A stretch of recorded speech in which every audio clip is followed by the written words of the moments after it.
suami saya meninggalkan sholat dan mempercayai jimat-jimat, suka berbuat kasar, apa yang saya lakukan? Ya pertama ibu nasihati dulu. Yang paling besar di sini yaitu dia meninggalkan sholat dan dia juga percaya kepada jimat-jimat. Meninggalkan sholat merupakan dosa besar yang paling besar, lebih besar dosanya daripada dosa zina, lebih besar daripada mencuri dan yang lainnya. Jadi ibu nasihati dulu. Sholat ini tiang agama. Ketika nggak dikerjakan, roboh agama ini. Makanya doanya Nabi Ibrahim alaihissalam, Rabbi ja'alni muqimas salati wa min dzurriyyati Rabbana wa taqabbal du'a. Dalam surah Ibrahim. Nabi Ibrahim berdoa, ya Allah jadikanlah aku dan anak cucuku orang menegakkan sholat. Sampai wasiat Nabi menjelang wafat, as-salah wa ma malakat aimanukum. Sholat. Jadi ingatkan dulu, kalau tetap dia nggak mau sholat, dia nggak harus minta cerai, karena nggak boleh kita nikah dengan orang yang tidak sholat, nggak ada manfaatnya. Kemudian juga percaya pada jimat-jimat, berbuat syirik.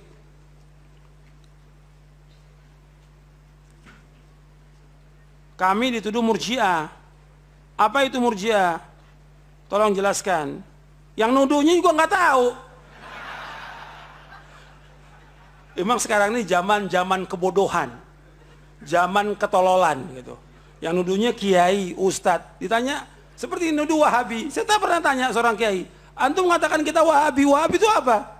Ya pokoknya Wahabi. Lo apa? Wahabi itu apa? Jelaskan dong. Kita diskusi dengan dalil, diskusi. Ya pokoknya orang yang larang orang ke kubur, loh kita nggak larang ke kubur. Yang kita larang nyembah kubur. Boleh nggak nyembah kubur? Oh, nggak bisa jawab dia. Jadi nggak benar itu tuduhan-tuduhan. Yang sama seperti ini, murji'ah. Kalau ditanya murji'ah apa? Ya pokoknya murji'ah. Nah, pokoknya murji'ah. Murji'ah itu satu aliran yang sesat. Aliran yang sesat. Ini saya masukkan tentang murji'ah dalam buku Mulia dengan Masalab. Satu aliran yang sesat yang mereka punya pendapat bahwa iman itu cukup dengan lisan dan di hati aja. Amal nggak masuk bagian daripada iman. Amal tidak masuk bagian daripada iman. Ini murji'ah. Murji'ah mengatakan bahwa orang berbuat dosa besar, sebesar apapun tidak akan mempengaruhi imannya. Sesatnya ini, sesat. Orang yang berbuat dosa besar itu nggak punya pengaruh. Kata mereka, kata murji'ah, iman itu tidak bertambah, tidak berkurang. Ini bertentangan dengan Al-Quran. Allah menyebutkan tentang bertambahnya iman dalam Al-Quran. Kalau disebutkan bertambah, sudah pasti ada berkurang. Murji'ah itu seperti itu. Iman tidak bertambah, sedangkan kita mempunyai i'tiqad, keyakinan bahwasanya iman itu iqrarun bil lisan, wa i'tiqadun bil janan, wa amalun bil arkan, yazidu bil ta'ah wa yanqusu bil ma'siyah. Iman itu artinya yaitu kita meyakini dengan hati, mengucapkan dengan lisan, meyakini dengan hati, mengamalkan dengan anggota tubuh. Bertambah dengan ketaatan, berkurang dengan sebab perbuatan dosa dan maksiat. Itu namanya murji'ah. Bagi murji'ah nggak ada yang namanya iman itu bertambah atau berkurang, tetap konstan. Ini sesat. Allah mengatakan bertambah dan juga berkurang dengan kemaksiatan, bertambah dengan ketaatan. Begitu juga tentang murji'ah ini. Mereka mengatakan bahwa imannya kita sama dengan imannya sahabat dan para malaikat. Sesat, nggak ada yang mungkin sama dengan sahabat. Sahabat itu khairun nas, sebaik-baik manusia, khairu ummati, sebaik-baik umatku, Rasulullah. Dan mereka semuanya para sahabat dijamin dengan surga. Wa kullan wa'adallahu al-husna, semua kami jamin mereka dengan surga. Nggak ada yang sama. Jadi ini pendapat yang sesat ini mengatakan tentang murji'ah. Atau kita dituduh murji'ah, kita tanya kepada kiai-kiai ustadz yang dituduh murji'ah, apa maksud murji'ah? Kadang-kadang juga tuduhan mereka bukan murji'ah lagi, khawarij, mengkafirkan penguasa. Khawarij ya juga kelompok yang sesat, yang pertama kali keluar dari kekhilafan Ali bin Abi Thalib radhiyallahu an,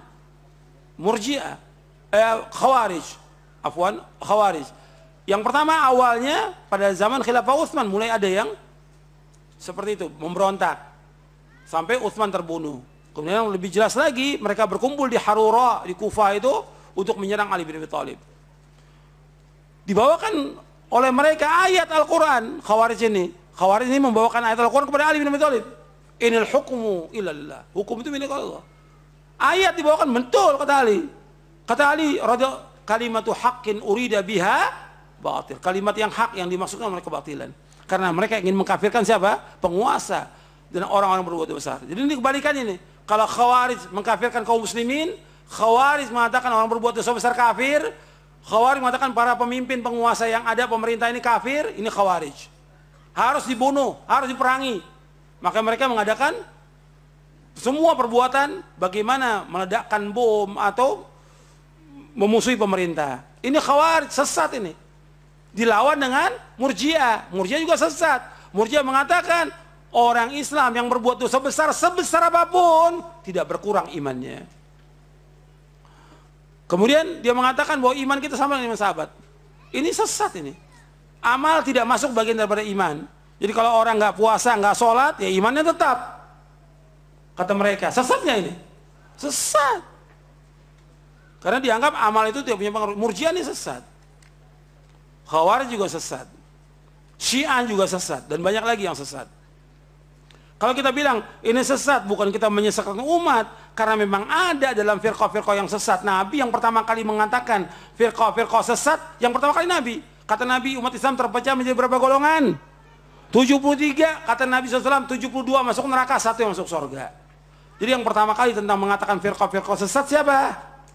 Rasulullah SAW.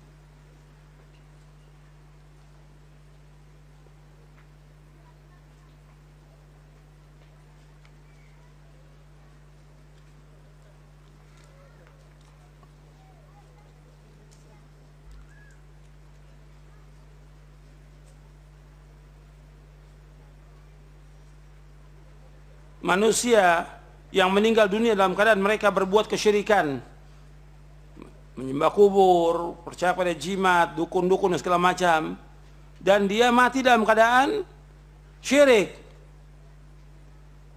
apakah ada harapan dia nanti dimasukkan ke surga? Kalau syirik enggak. Kan Allah menyebutkan tadi dalam surah apa? Bahwa Allah mengharamkan surga bagi orang berbuat syirik. Dalam surah apa tadi? Coba yang ngaji, yang nyatat, surah apa tadi? Orang yang berbuat syirik diharamkan masuk surga. Surah apa tadi? Al-Maidah ayat 72.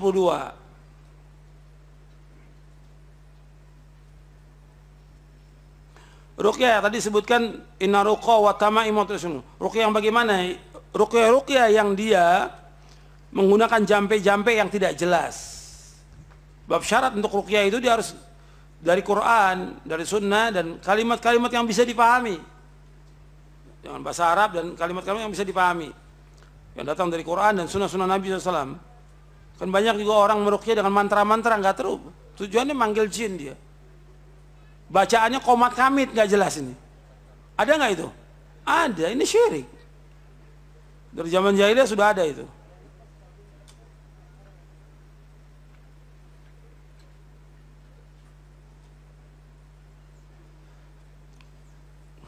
Apakah kita bisa efektif dakwah dengan media sosial? Sebab banyak orang membawa bendera tauhid, berbaju la ilaha illallah, tetapi mereka tidak paham. Ya, yang paling penting dakwah seperti ini. Antum pakai buku, jelaskan kepada umat, tapi kalau antum bukan orang berilmu, jangan. Tidak boleh masuk di medan dakwah kecuali orang berilmu. Karena Allah memberikan syarat dalam Al-Quran, syarat orang berdakwah harus berilmu. Dalam surah Yusuf, Allah berfirman dalam surah Yusuf, "Qul hadhi sabili ad'u ila Allah ala basiratin ana wa man ittaba'ani wa subhanallahi wa ma ana minal musyrikin." Di surah Yusuf ayat 108 ya. Allah menyebutkan, "Qul hadhi sabili ad'u ila Allah ala basiratin ana wa man ittaba'ani wa subhanallahi wa ma ana minal musyrikin." Di surah Yusuf ayat 108 Allah menyebutkan, inilah jalanku. Aku mengajak manusia kepada Allah dengan dasar ilmu. Nah, di sini aku mengajak manusia dengan dasar ilmu, basirah, yaitu ilmu dan keyakinan. Aku dan orang mengikut aku, maksudnya Allah dan aku tidak termasuk orang berbuat syirik. Ya, dengan dasar ilmu, ya, syarat ilmu. Makanya para ulama salaf mengatakan nggak boleh nuntut ilmu kecuali dengan orang-orang yang berilmu. Dan antum sudah tahu bagaimana dia nuntut ilmunya. Kalau sekarang kan nggak banyak orang yang nggak jelas di mana belajarnya, kepada siapa dia belajar, dia nguasai nggak Qurannya, nguasai nggak sunnahnya, dia bisa bahasa Arab atau tidak. Ini enggak. Sekarang banyak ustadz jadi-jadian, ustadz karbitan. Muncul. Kok antum berani dakwah tanpa ilmu? Dosa besar antum, bukan kecil. Nggak boleh berdakwah kecuali orang berilmu. Ini ilmu besar dalam manhaj salaf, ini besar ilmu ini. Kalau nggak begitu akan masuk siapa aja nanti. Pelawak masuk, bekas pendeta masuk, segala macam. Rusak agama nantinya. Harus belajar dulu Quran wa sunnah al-fahmi salaf. Berapa tahun belajarnya? Minimal 10 tahun. Minimal. Nggak gampang thalabul ilmi itu. Nggak sekarang orang ikut ngaji kemudian sampaikan ceramah. Ini bisa menyesatkan umat nanti. Antum yang paling penting dapat ilmu, sampaikan kepada istri dan anak, itu kewajiban. Karena Allah berfirman, ya ayyuhalladzina amanu qu anfusakum wa ahlikum nara. Wahai orang beriman, jaga diri kamu, keluarga kamu dari neraka.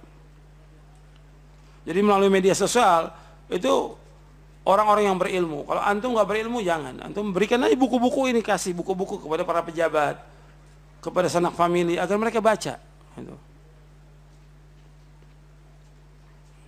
Sebab nanti dia keasikan dengan media sosial itu akan terus merasa dia berilmu akhirnya. Padahal dia cuma ngutip-ngutip aja.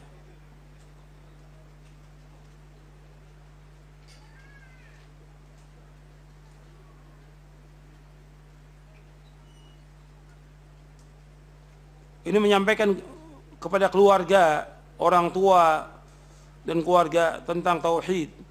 Karena keluarga saya berbuat syirik dan bid'ah. Ya tetap sampaikan. Kalau memang harus dimarahi, ya nggak ada masalah dimarahi. Diejek, dicela. Karena begitulah dakwah, yang pertama kali menolak dakwah ini ya keluarga. Keluarga.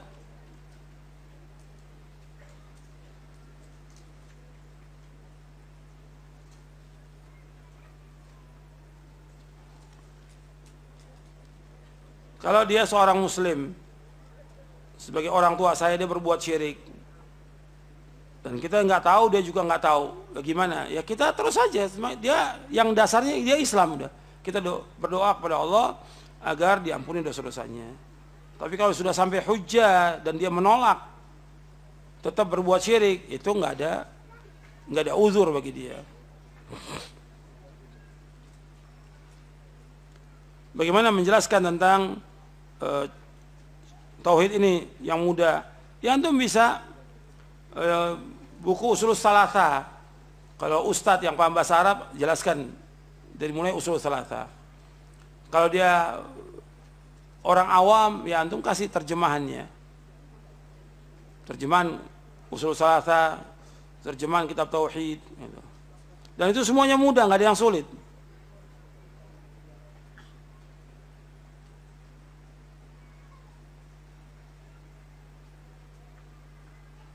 Bagaimana kalau ada dokter yang suka memvonis umur pasiennya?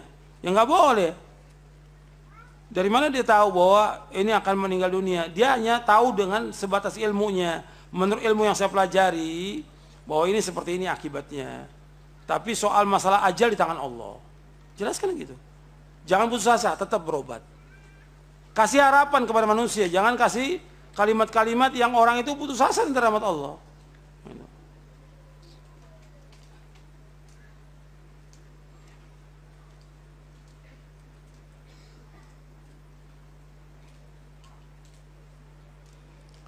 Bagaimana kalau orang meninggalkan tauhid? Apakah dikatakan dia kufur? Enggak, tauhid ini, kalau tauhid rububiyah semua orang mengakui, atau orang musyrik. Yang jadi masalah tauhid uluhiyah dan menetapkan tauhid asma wa sifat. Juga ini pembahasannya panjang. Tauhid uluhiyah ini yang paling pokok dari dakwah para nabi. Tentang tauhid asma wa sifat, seperti menetapkan Allah di atas langit, di atas arsy. Ini sifat ini. Sifat ulu bagi Allah. Kita harus menjelaskan. Kadang-kadang dia mentakwil karena kebodohannya, nggak dikatakan dia kafir, tidak. Lihat dulu sampainya hujah, karena umumnya orang-orang itu awam, nggak ngerti apa-apa.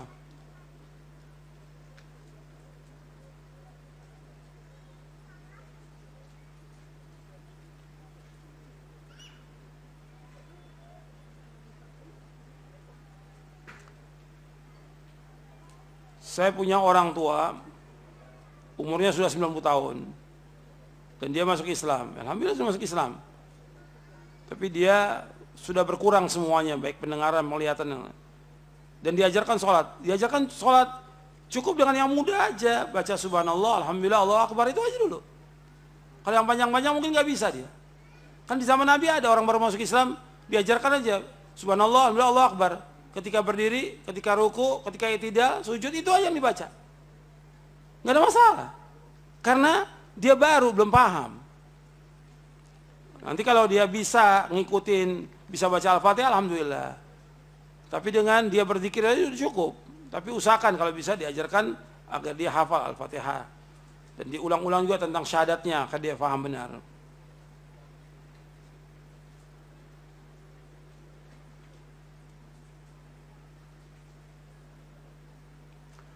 Ada orang di sekitar anak ini memiliki pemahaman bahwa pemerintah tidak berhukum dengan Allah adalah kafir, pengikutnya menyembah tagut. Bagaimana ini? Ini tadi sudah jelaskan tentang pemahaman apa di sini? Khawarij. Khawarij sesat. Dan nanti ujung-ujungnya bukan hanya sekedar mengkafirkan, ngebomin nanti ujung-ujungnya. Islam nggak mengajarkan begitu. Islam nggak pernah mengajarkan. Ini sesat pemahamannya. Bahwa orang-orang yang mengkafirkan pemerintah, kemudian juga mengkafirkan orang berbuat dosa besar, kemudian mengadakan tindakan anarkis sampai ngebom, Islam nggak mengajar. Dan itu bukan jihad, bukan jihad dalam Islam. Bom bunuh diri bukan jihad. Kalau jihad itu melawan orang-orang kafir, bukan seperti ini. Dan nggak ada manfaatnya dia ini, nggak ada manfaatnya. Sekarang orang dia mengkafirkan orang, apa manfaatnya buat dia? Nggak ada manfaatnya sama sekali. Mendingan dia berusaha bagaimana mengajak orang-orang itu ke dalam Islam yang benar, pemahaman yang benar. Ini karena kebodohan dan syubhat yang masuk di kepalanya. Kalau dia syubhat, sulit untuk keluar sampai hari kiamat. Tapi tetap kita ingatkan dia, kasih peringatan yang keras.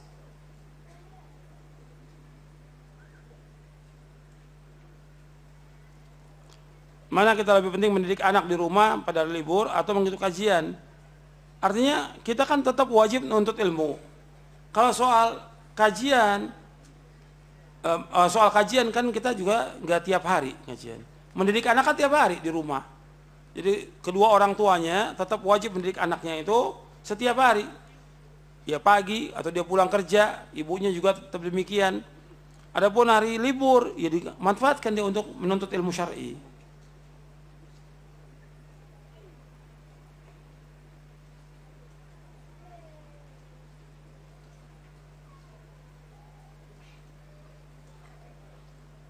Kedua orang tua saya belajar kepada seorang yang bergelar Gus.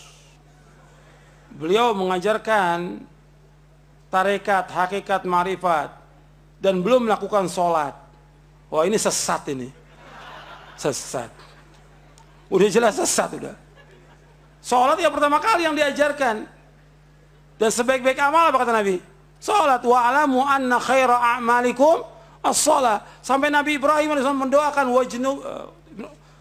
Rabbi ja'alni muqima salati wa min dzurriyyati. Muqima salat. Salat yang pertama kali. Setelah mentauhidkan Allah, salat. Dan pembagian kayak hakikat marifat enggak ada dalam Islam. Ini bukan dari Islam.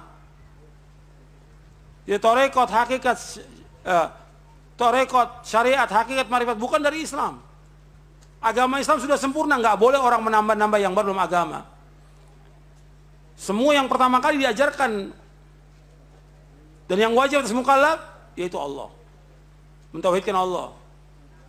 Yaitu awal wajibin al mukallafi ma'rifatullah, tauhidullah. Yang pertama kali yang wajib atas mukallaf mentauhidkan Allah. Setelah itu tetap dia menegakkan sholat. Kalau umpamanya dia mati dalam keadaan tidak sholat, ini berat hukumannya. Dunia berat, akhirat berat. Ini sesat ini. Jelas sesat. Kita harus katakan yang sesat. Nggak dibilang baik.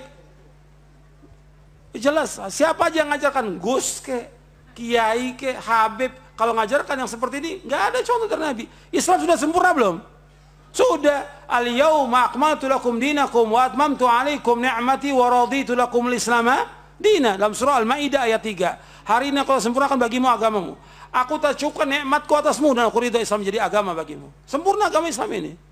Dikatakan oleh Al-Hafidz Ibnu Katsir, tidak ada agama kecuali agama yang dibawa oleh Rasulullah SAW. Tidak ada syariat dan torekot kecuali torekot yang dibawa oleh Nabi Muhammad SAW.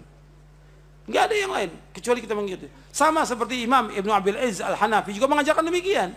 Tidak ada torekot, nggak ada hakikat kecuali apa yang diajarkan oleh Rasulullah SAW. Dan seorang nggak akan sampai kepada Allah dan kepada surganya kecuali mengikuti jalannya yang telah ditempuh oleh Rasulullah dan para sahabatnya. Sama seperti Ibnu Qayyim juga mengatakan demikian.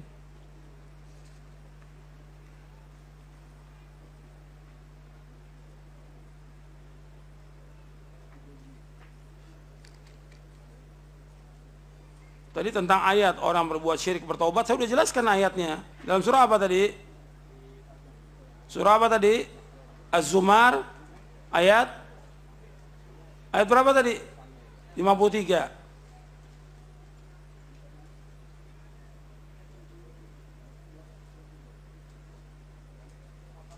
Orang tua saya punya kepercayaan hari tertentu membawa keberuntungan, hari tertentu membawa sial. Nggak ada dalam Islam. Ini namanya tatoyur.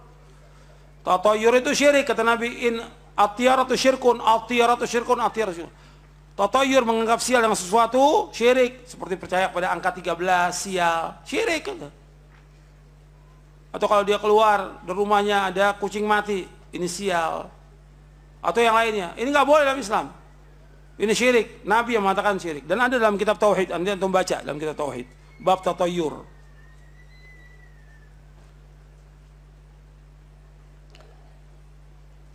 Kalau kita punya teman, dia melakukan syirik. Kita sudah mengingatkan, tapi tetap dia melakukan. Ya biarkan. Kita sudah mengingatkan, sudah sampaikan. Kewajiban kita hanya apa? Menyampaikan. Kewajiban Rasul menyampaikan. Kalau dia nggak mau, ya sudah. Islam ini agama yang Masya Allah sudah. Orang mau iman silakan, mau kufur silakan. Allah mengatakan dalam surah Al-Kahfi, "Faman syaa'a falyu'min wa man syaa'a falyakfur." Yang mau iman silakan, mau kufur silakan. Tapi kita hanya menyampaikan karena bentuk kasih sayang kita kepada umat ini kita sampaikan. Yang benar itu benar, yang batil itu batil. Tauhid tauhid, syirik syirik. Kalau dia mau dengar alhamdulillah, dia mau terima. Kalau dia nggak mau, ya nggak apa-apa. Berarti kalau dia nggak mau terima, berarti dia mengikuti apa? Hawa nafsu dan kesombongannya.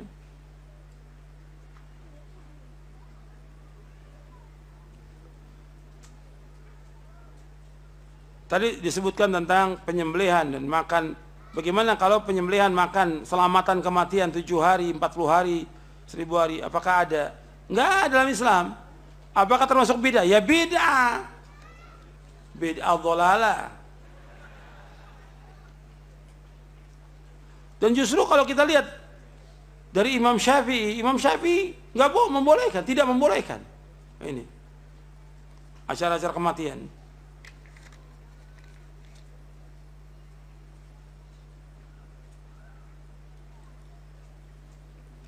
Apakah ruqyah syariah termasuk perbuatan syirik? Tidak. Kalau ruqyah yang syar'i itu boleh aja. Tapi yang antum ingat bahwa Al-Quran diturunkan oleh Allah sebagai apa?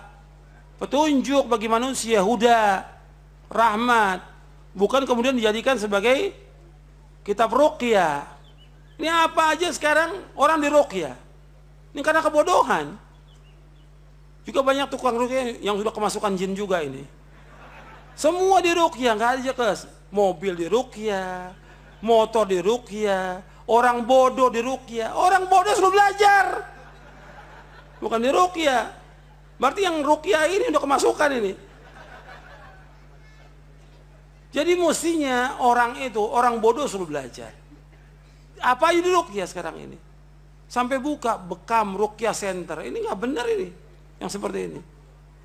Nggak ada para sahabat itu sengaja meruqyah orang, enggak. Kalau memang ada yang perlu kita bantu orang, dia sakit, kemasukan jin, ya udah itu kita bantu. Kita untuk meruqyah dia. Tapi bukan yang penting itu bagaimana kita mengajak dia belajar agama yang benar, mentauhidkan Allah dan mengamalkan agama Islam, menjauhkan syirik. Bukan ruqyah. Ini sekarang ada ruqyah ini, ada ruqyah jama'i. Ini bid'ah nih ruqyah jama'i ini. Bid'ah.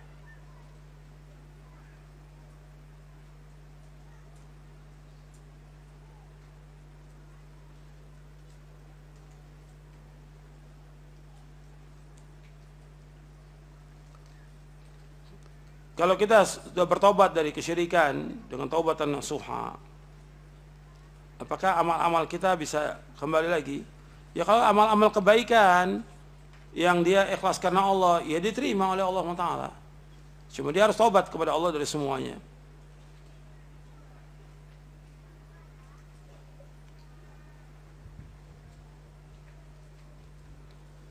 Bagaimana kita istiqomah di atas jalan yang lurus? Kita istiqomah jalan yang lurus ini ya memang sulit, tapi kita wajib berjuang. Yang paling pokok kita ini belajar dulu, belajar terus.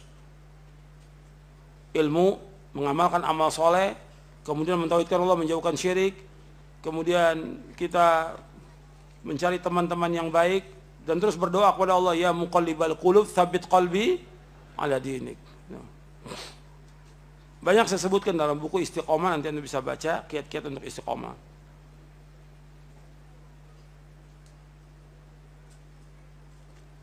Ini tentang pertanyaan banyak yang sama tentang dakwah kepada keluarga, sudah saya jelaskan tadi. Dan kita harus sabar menghadapi keluarga. Antum bisa kasih buku, suruh baca buku Prinsip Dasar Islam, atau mungkin ada makalah yang bagus tentang tauhid, antum bisa print, antum kasih kepada orang tua, atau dengarkan apa? Di sini ada radio, ada TV Roja atau Al Iman, antum bisa dengarkan supaya mereka mau mendengar. Tapi doa juga terus antum agar keluarga antum mendapatkan hidayah dari Allah Taala.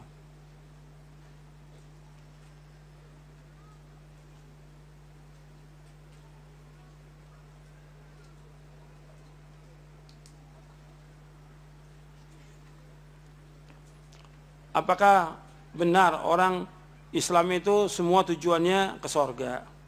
Ya betul, tapi kan harus dia mengikuti siapa? Orang Islam aja nggak cukup. Dia harus belajar, harus mengkaji Quran Sunnah. Dia harus beragama dengan cara beragama yang telah dicontohkan Rasul dan para sahabatnya. Nggak bisa hanya Islam aja masuk surga, nggak bisa. Kan tadi ada saya sebutkan, dia sholat yang 5 waktu, puasa.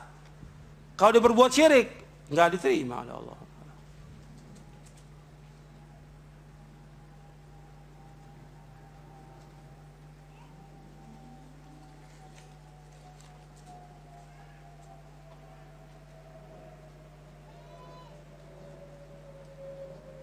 Bagaimana kalau kita ingat kepada kematian, takut mati?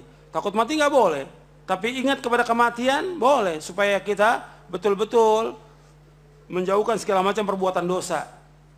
Orang yang paling pintar, kata Nabi Muhammad SAW, adalah orang yang selalu ingat kepada kematian. Saya ulangi lagi, dengarkan. Kata Nabi, orang yang paling pintar adalah orang yang selalu ingat kepada kematian dan mempersiapkan diri dengan bekal sesudah kematian itu. Ulaikal aqyas, kata Nabi, mereka lah orang-orang yang pintar, orang yang jenius, orang yang selalu ingat kepada kematian. Kita nggak boleh takut kepada kematian, tapi kita harus ingat kepada kematian. Supaya apa? Kita terus minta ampun kepada Allah, supaya terus kita mentauhidkan Allah, menjauhkan syirik, supaya kita berjalan di atas sunnah, supaya kita zuhud kepada dunia, supaya kita nggak tamak kepada dunia ini, supaya kita tidak dengki dan iri kepada orang. Itu tujuan dari ingat, banyak faedahnya kita ingat kepada kematian.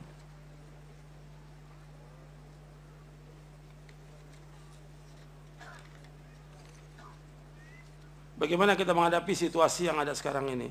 Ya antum semua tetap aja melaksanakan ibadah kepada Allah, mentauhidkan Allah, menjauhkan syirik. Itu yang paling penting. Kita peduli kepada umat. Yang paling penting peduli bagaimana mengajarkan mereka tentang kebenaran. Ini peduli. Karena apa? Nggak ada yang bisa menjelaskan tentang iman, tentang tauhid kecuali orang-orang berilmu. Makanya orang berilmu dimintakan ampun oleh siapa? Malaikat semua di langit memintakan ampun orang berilmu itu. Ikan-ikan di lautan memintakan ampun orang berilmu. Karena ini andil kita yang paling besar. Justru bangsa ini mestinya bersyukur kepada Allah SWT dengan adanya para dai yang mengajak manusia kepada tauhid, mengajak kepada iman, mengajak manusia untuk beribadah kepada Allah. Bersyukur bangsa ini. Karena apa? Karena bangsa ini akan jadi baik. Bukan orang-orang yang mengajarkan kepada kesyirikan, bid'ah, penyesatan kepada umat. Justru ini akan merusak bangsa ini. Dan Allah akan turunkan azab dan terus azab. Justru ini kita ajak mereka kembali kepada Islam yang benar. Justru orang-orang yang mendakwakan dakwah tauhid ini justru mereka yang betul-betul dia cinta kepada bangsa ini. Kadang-kadang orang nggak senang dengan dakwah ini, oh ini nggak cinta NKRI. Di balik NKRI itu mereka berkedok untuk menghancurkan bangsa ini.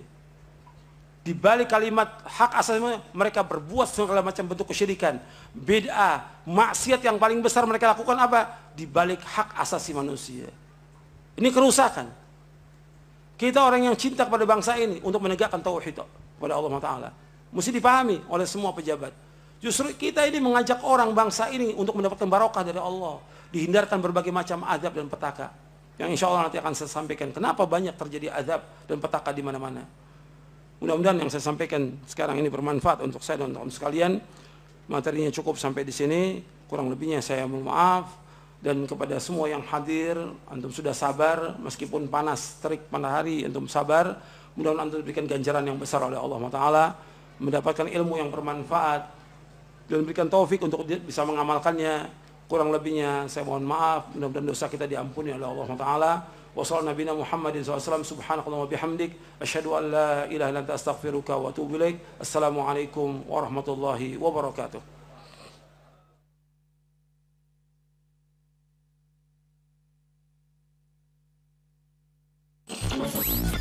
Maka yang dikatakan Islam itu agama tauhid, agamanya para nabi. Al-Quran dan Sunnah hak, tetapi harus ada metode.